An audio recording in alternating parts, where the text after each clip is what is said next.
Happy first day of spring. You are listening to I Love Photography Live. This is Allen Murabayashi broadcasting from New York, the world headquarters of PhotoShelter, where I'm joined, as always, by my lovely co-host, the very blonde Sarah Jacobs. Sarah. Hey, Alan, how you doing? Sarah, you're, the only way people are going to see how blonde your hair is by going to watch the video on youtube.com/photoshelter. Because if they're just listening to the podcast by going to iTunes and searching for I Love Photography, they're not going to be able to see your hair, nor the other photos that we look at today. True, very true. Listen to both. Listen to it twice. Why not? Really digest what we're trying to say here. Every so often I get the desire to do something crazy with my hair. Oh, yeah. Not to dye it. I've, many times I said, you know what, I'm just going to grow it out. I'm going to grow it out. And then once it gets even slightly longish, which would be like an inch longer than you see on my face right now, I go, I can't take it. Get it off, get it off. Get it off. And then I have to cut it. I don't think I would look good with long hair anyway. Yeah, the short hair suits you, just keep it. Yeah, it's kind of like, what's his face? Robin Thicke circa 2008 with that long shaggy hair. Ooh, that's not good. Let's not even go there. Hey, Sarah, today's a special day. Yeah. Do you know why? Well, because it's the first day of spring. Yes. So there's hope in the air. Yes, there is hope, even though it's snowing. And the other thing is, it's our 50th show. Wow. The big 5-0. Wow. That's great. That's fantastic. So many people celebrate 50 big. Well, I'm from the 50th state, in case you forgot where I was from. That's right, Hawaii. I did not forget. Do not let us forget. I won't ever let anyone forget that. Why don't we look at some photography-related topics? Yeah. Here at PhotoShelter, not only are we known for our great websites, but we do a lot of educational stuff. And you're kind of the producer of those educational efforts now, Sarah J. I am, yeah. What do you got coming up here on March 25th? Yeah, so next Wednesday, we've got a great webinar with the Copyright Zone guys, who you may or may not have heard of. They've written a few books. They've produced videos with B&H. These guys are well known within the industry. But if you're not aware of them, or if you are, you should definitely tune in next Wednesday at 4. It's a free webinar with them all about copyright. And these guys are funny. They like to talk about everything in very basic terms. They're not trying to confuse you with legal jargon. They just want you to know what's up and have the facts. So that's what this webinar is going to be all about. And just the facts, ma'am. Just the facts, yeah. Exactly. Here's their new book. Check this out. The Copyright Zone. It's Ed Greenberg and Jack Reznicki. Ed Greenberg, by the way, there's a lot of IP lawyers out there. And some of those IP lawyers deal with photography, but very few of them actually do a lot of litigation. So there's people who kind of know the theory of IP law, and then there's Ed Greenberg. And how do I know this? Because every time I write something about copyright, Ed Greenberg's in there and he's like, this is not exactly true. Uh-oh. So he's always schooling me, so I'm super psyched to get the dish straight from the man. And then Jack Reznicki, of course, being a great photographer and great educator, he teaches over at SVA. So these guys are going to ham it up and tell us what's up with copyright. Awesome. Can't wait. All right. So you can find more information about that on the blog at blog.photoshelter.com, where you can find all of the links that we talk about today. Why don't we talk more about copyright? You know that site Elite Daily? Oh, do I know it? Yes. Oh, yeah. I can't really understand what the angle is, but they're part of this crop of new journalism sites like BuzzFeed and Mike and The Verge and Thought Catalog, right? The Nouveau, the 2010s new stuff. Well, Elite Daily loves lists, and they love appropriating content, to put it nicely. And we remember looking at this photography. This was photography of what people eat around the world, shot by Pete Menzel. And Elite Daily said, you know what, we're just going to put some of these up without contacting the photographer. We're just going to publish them, like a lot of them. And I don't know, they do millions of page views a month, and they sell advertising against those page views, etc. So understandably, Pete was like, you can't do that. So he's suing them. Good for Pete. I hope that he registered his copyright, and I hope that he has a good lawyer, maybe Ed Greenberg. Yeah, yeah. You never know. There's like there's like half a dozen lawyers that I know of that kind of regularly do this stuff. Ed being one of them. So go to town, and maybe you can treat yourself to a really nice meal after that. That would be appropriate, wouldn't That would it? be Given the appropriate, subject yeah. matter of the series. Yeah, and then photograph it. And then photograph it. Yeah. We have a new feature here on I Love Photography. This new feature is kind of a gear review thing, I would say. Would you say that, gear review thing? Yeah, I'd say gear review, but by a chick who doesn't really do gear reviews. Would that be you? That would be me. Hmm. Yeah, that would be me. Well, we have a couple guys at the office that actually do gear reviews quite often. They're the brothers O. Young, also known as the Bro Youngs. Todd and Chris. Yes. Chris just had a baby, by the way. Well, he did. His wife did. Chris. Yeah, congrats on that. But Todd does a lot of gear reviews. And I guess they sort of talked to you and said, hey, why don't you... Yes, I get all of my gear advice from Chris and Todd. They are so reliable. They know their knowledge is just immense. So I always go to them whenever I need a new lens or anything like that. And they shoot concerts, and so do I, but on a much smaller scale. I shoot concerts, and they said you got to get the Tamron 24-70. It's the 2.8. It's the best concert lens you will get. And I'm thinking, oh my God, like, okay, this is so much money, but I did it. And I shot my first show with it, and it was amazing. Because let me tell you, I was shooting a show that was basically in the dark. I was basically in a room that was... It was as though the power was out, and yet the Tamron was able to focus. It was able to see way more than even my own eyes could see. It was able to focus. It got really, really sharp focus, and the photos turned out incredible. Okay, so first of all, a few comments. Yeah. A lot of people make 2.8 lenses. Okay, yes. That's just a fast lens. So first of all, I mean, it's great to have a fast lens. And 24-70, to me, that's like that's the zone. Yes. That's like the perfect focal length for kind of day-to-day going around, documenting things. Totally. Well, I own 3 primes, which is a 24, a 50, and then an 85. So this is basically so you're right. Like, yeah. But the thing that everything doesn't have is that super sharp, fast focus. Right.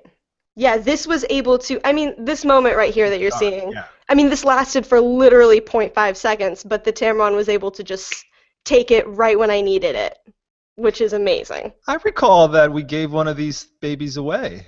We did. Our last webinar. We did. That person is so lucky. Ed Connolly, I think was his name. His name was, yes, it was Ed. So, in other words, Sarah, you would recommend this lens? I would absolutely recommend this lens. It is... saved my life, and I won't shoot shows the same anymore. It's great. And of course I'm using a flash. I'm using my speed light with this, and it's bouncing off the ceiling. And for most of these I'm shooting at like 1/25th, f4 at 800 ISO. Just to make that clear. Oh, at 800. Oh, you're really down. So are you ever going to try shooting at a really high ISO, wide open, no flash? Not for this type of situation, no. It's kind of your look.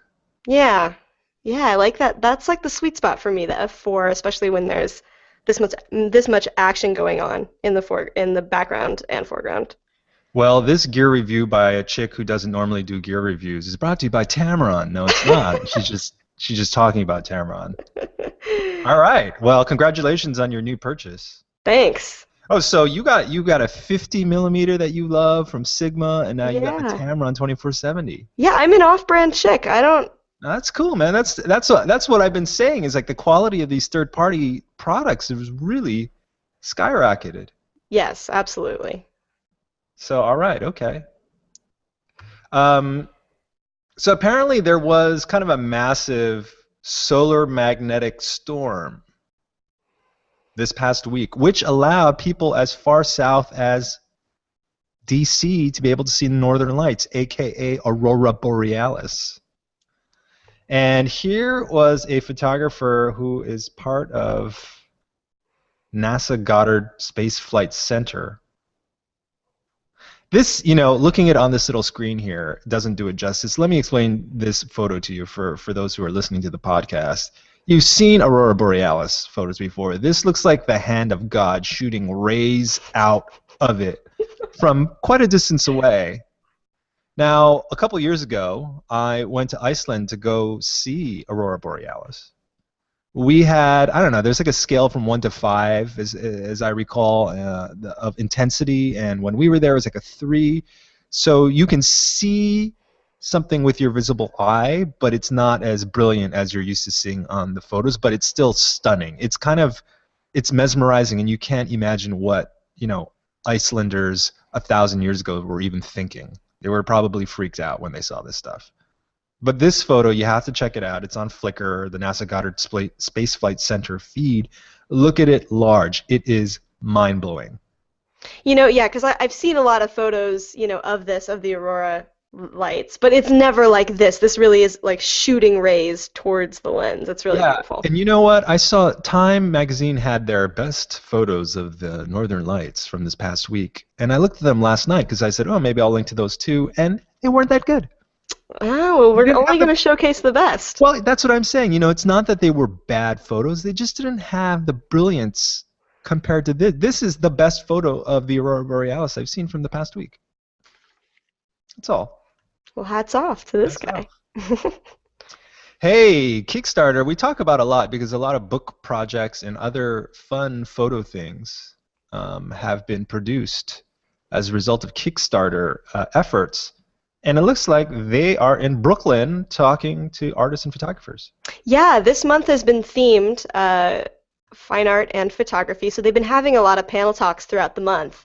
And I went to one last night that featured Ramka Hogwarts, Amy Lombard, and Emma Rines of Magnum. Amy Lombard's a freelance photographer, and Ramka is a photo editor for the New York Times Magazine, but also the producer of the blog Mossless, which we've been following and we've reported on a couple times. I go to a lot of panels, and this one was actually really great. And they're going to post it on YouTube, so we'll link to it when it actually does come out. They just had a ton of fantastic insight into the world of photography, both online and off. I mean, Amy kind of set the stage by saying that her Kickstarter in 2011 got her a job shooting Aaron Carter in 2014. So just how the internet has helped build and shape her career. Aaron Carter as in the boy band Aaron Carter? Yes, as in the little brother of Nick Carter from the Backstreet Boys. Yeah, and Ramka had some great insight as well. He discussed the shelf life of photographs online and how putting it into print can make that longer, that lifetime longer for a photograph.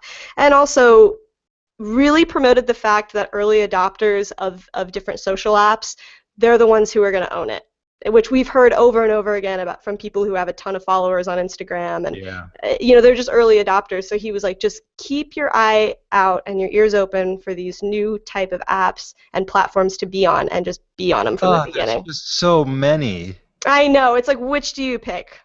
I got on Yik Yak the other day. Oh, Yik Yak. Yik Yak, for those of you who don't know what this is very popular in college campuses because it's like an anonymous, location-based chat. So you can just put up like, this class sucks, which happens a lot, and then people can anonymously comment on it. And I went in there, and it's coming to the news recently because a lot of really nasty, vile things are said there because of the anonymity. So I went on there to check it out, the new social network. Let me try to own Yik Yak. I was like, I don't want to be here. These aren't my people. Yeah. Well, then I think that disqualifies it for you then. It's like, okay, this is not my jam. That's not my jam. Yeah. I do wish I had gotten on Instagram a little bit earlier. Oh, same. I did reach the milestone of 1,000 followers. So congratulations. I'm very proud. Yeah, you can follow me on Instagram too if you want to. At Allen3. Shameless promotion. Yeah, I know. Okay, whatever. Let's go on to the next thing. Medium has had a couple of pretty good essays on photography in the past month or so. Medium was started by some of the Twitter guys. And here's an essay entitled "The Rules of Photojournalism Are Keeping Us from the Truth" by Don Weber, who's a member of the 7 Photo Agency and a juror from World Press Photo, the photo contest that has come under some fire in recent years for many, many different controversies over the judging. This is an interesting article.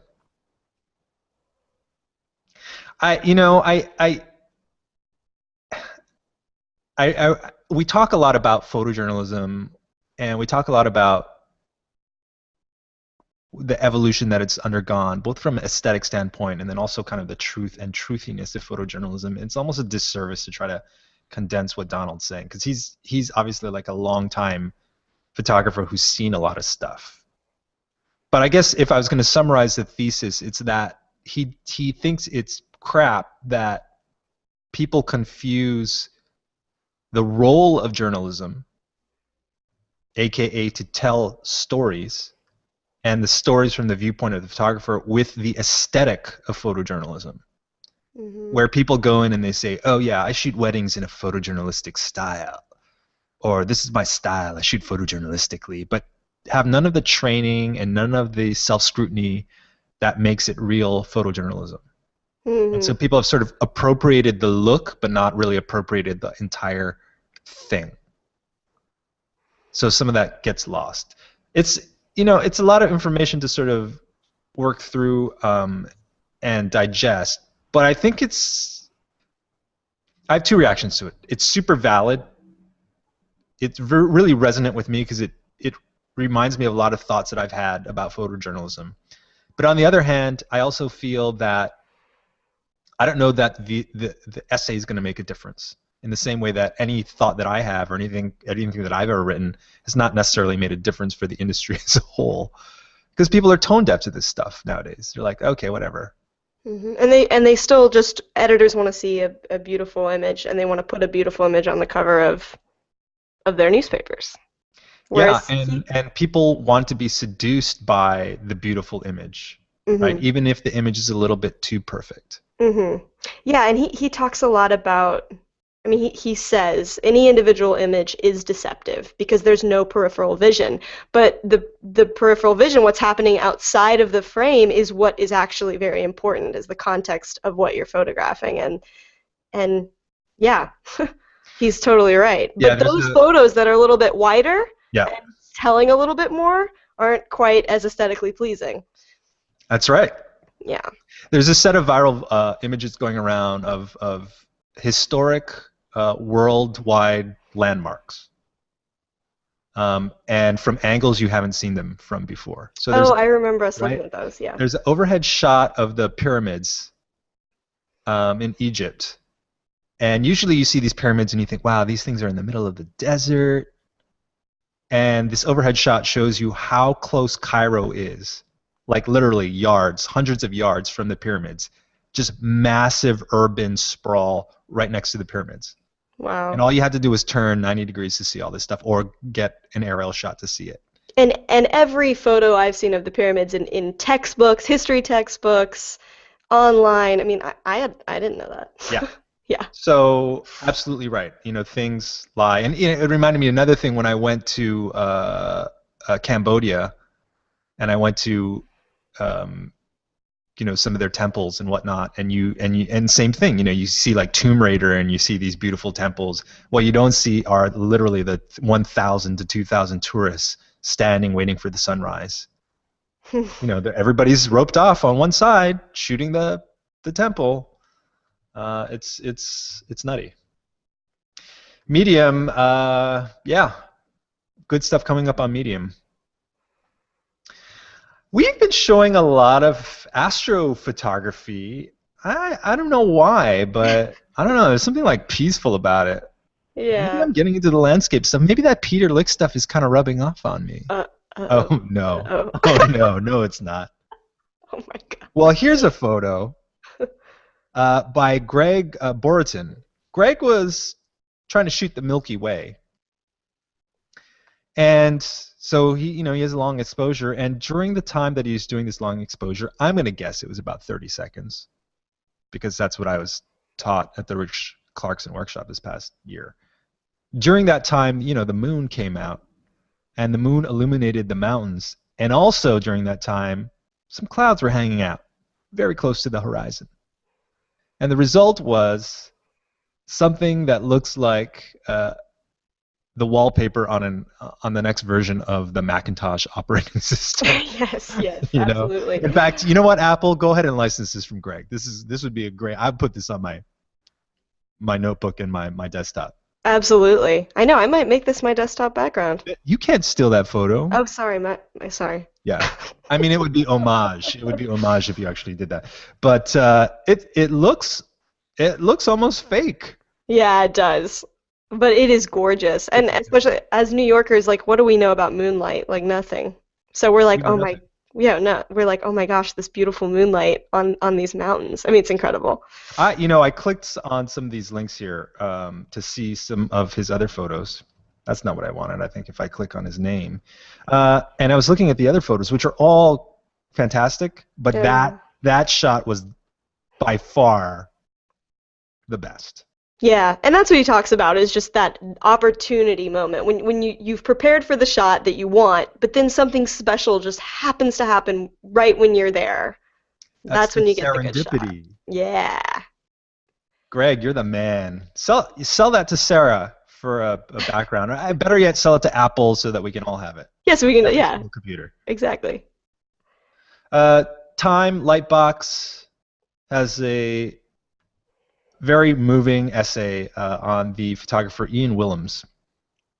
And Ian, very close to his father, and his father had suggested to Ian a few years ago that they take a motorcycle trip in South America, which never happened. His dad was in South Africa riding a motorcycle when he was hit and is now paralyzed.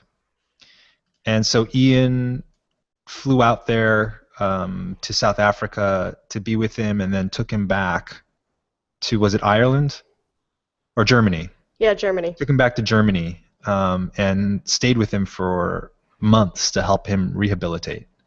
And he documented a lot of this stuff along with kind of telling the story. And it's pretty heartbreaking. Pretty heartbreaking stuff. Beautiful images, and he used Instagram to share his story. And of course, he asked his dad, would this be okay to document this time? And his dad was like, yeah, because he's always been very supportive of his photography, and really a beautiful story the way he told it. And I love the toning. All the images are black and white, but they're very low contrast. The whites pop a lot more than the blacks, and I really like that. I feel like most people doing black and white on Instagram, they do this very harsh contrast black and white, and this is sort of a nice, soft, different approach to that. Well, and they do that harsh contrast because, again, I think it's part of that photojournalism aesthetic. Totally. Yeah. Yeah, whereas this is more of just long-form story telling. So first of all, the photos are fantastic. The story is incredibly moving, and super interesting that he publishes it in sort of near real time on Instagram, so you can follow along. Just you think of Instagram as being non-cohesive in nature. Most people's Instagram feeds, even if there's a theme, aren't really telling a story, but this is really telling a story. So I like the use of images. And you know what? The image I like the best, for whatever reason, well, I like this image. A bus stop at night. It reminded me of the Swedish horror movie Let the Right One In, which was remade in the U.S. But actually, this photo of a tree trunk, I don't know, really resonated with me for some reason. Yeah, it's really beautiful. And I'm glad that he... Well, I mean, he's an experienced photojournalist, so he knows. But just the mixture of images from inside the hospital and both outside, just the whole story. Well, and Ian, at the end, he has to leave Germany to go back to work, and it kind of crushes his father, and Ian ends up feeling very, very guilty about it. I mean, it's just, you got to read the story. It's crazy. We have 2 more Instagrammers of note to show you today. We've talked a lot about Paul Octavious, the self-taught photographer. I don't even know if you could call him a photographer anymore. He's like a filmmaker. He's kind of like a brand in and of himself. Yeah, Instagram star. Instagram star. He did a set of images a while back. I think it's a series he came up with, and he took Pantone chips, and he tried to find the right Pantone chip that matched with the scene that he was shooting. And he would hold them up against the image so you could see that. And you know what? Here's a situation where you shot this stuff a while back, and then somebody catches onto it, and then they decide to publish it. In this case, MrPorter.com, which is a men's high-end curated online retail shop. It's the men's version of Net-a-Porter, for those of you who know Net-a-Porter. These are massive shops. And like many of these retail brands, they do a lot of editorial work, and they create online magazines to promote that lifestyle. And they picked up Paul's stuff. And not only did they show the stuff and write some words, but then they said, here is the clothing that sort of matches that Pantone chip, and this is what you should be wearing. So a really interesting integration of an existing series with text, now with retail. Smart stuff. Go Paul. Instagram, man. People are found on Instagram all the time. Another Instagrammer and Twitterer and someone who we know, Pei Ketron. There's a whole Apple campaign going on right now called Shot on iPhone 6. And it's part of apple.com/world gallery, and they've assembled a bunch of different photographs from different iPhone photographers. And not only are they showing this on the website, they've made this into a national campaign of billboards.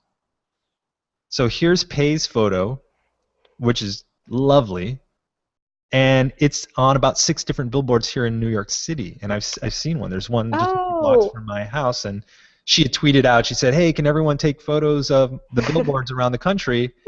So people would go out and then they'd tweet at her, and I took a photo on a snowy day, and another guy took the same photo but way better than mine, and I felt I was like, damn. Did you tag Pei? I did tag Pei, and she retweeted it, but she retweeted the other guy's photo too, and I was like, oh man, I didn't know I was supposed to make it look good. I thought I was just taking a photo of a billboard. Always make it look good, Alan. Yeah, I know.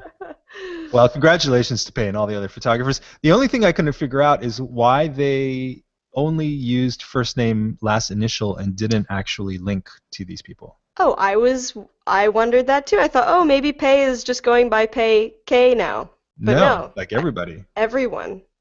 Alistair B. Yeah, like, can you not get to their Instagram from... Yeah, you can't even, you don't know who they are. Oh, that's silly. Maybe they were like, you know what, it's not fair if we put up 100 photographers and link to their Instagrams, because they're all going to get 100,000 more followers. That's, because I only have 1,000 followers. That's what I'm thinking in my head. Right. That's what the Apple execs were thinking. Oh, well. Oh, hey, who's this? That's a goofy photo of me. Yes, I recently got to co-host, again, the LPV podcast, which is run by Brian Formals. Brian Formals? Yeah. Who, we've had him on the show before. We've had him on I Love Photo. He's been doing a series where he interviews different photographers who are based here in New York, and the first portion of the show is just a talk with them and about their careers, and second portion is to talk about a specific photo book. So he asked me to be a part of the Amanda Jasnikow. I don't want to botch her name. Jasnowski. Thank you. Amanda Jasnowski, who I am just a super fan of. If you don't follow her on Instagram, it's at HokayTokay. HokayTokay. HokayTokay. You know, Yeah, podcasts are like the big thing ever since Serial popped. I I feel know. like every photographer has a podcast, I know. It's true. which It, is, I mean, it's such an interesting notion to do an audio podcast of a visual medium and still get people to listen to it.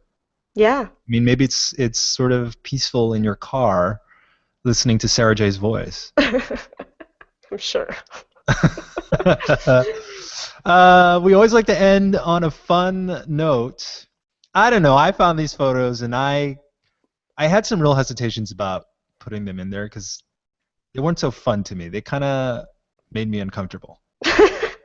I know, Well, you said this gave me the creeps. I know. Well, so photographer Alicia Rius captured the Sphinx cat. And the Sphinx cat is kind of this hairless. Extremely hairless. It's a hairless cat that kind of looks like an angry rat. But we've seen some really great animal photos, like portrait style, right? There's so many photographers that have done really, really great in-studio portraits, and these are up there. It's just the subject kind of skews me out a little bit, but they're funny. You look at their faces, and this one's standing up. It looks so weird. And I guess, when cats don't have fur, they look really weird. Yeah, I wonder, is that like the skin of all cats? Is that what all cat skin looks like? I think that's what it looks like. Oh man. She shot this in all natural light, even though it's like a studio, setup look, because it's the cat against a black background, which makes the skin stand out that even more. It's really awesome, but it's all natural light. It's crazy. Yeah. I would not have guessed it. And these are 3 different cats in the series, owned by the same people. Yeah. Ooh. Yeah, we talk a lot about psychology and the things that people photograph, but I would like to talk about the psychology of the person who owns 3 of these things. They're creepy. They're not, some people are dog people and some people are cat people. I had both growing up, so I love pets, but I love like when the pet is like kind of furry. That's part of the joy of having a pet, is like the furry pet, gets in your arms and like lies. And the cats, they love to like lie in your body or like lie in between your legs. I don't want like this. Yeah. You want a cuddle, like a soft. I want a little cuddle thing. Buddy. Yeah. Pet thing. Yeah. Okay, well, Alicia, we still like your photos. It's just the subject's weird. Take some furry cats now.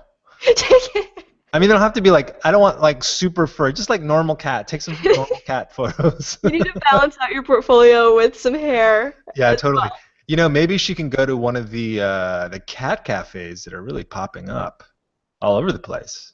Huh? That sounds like a Japanese.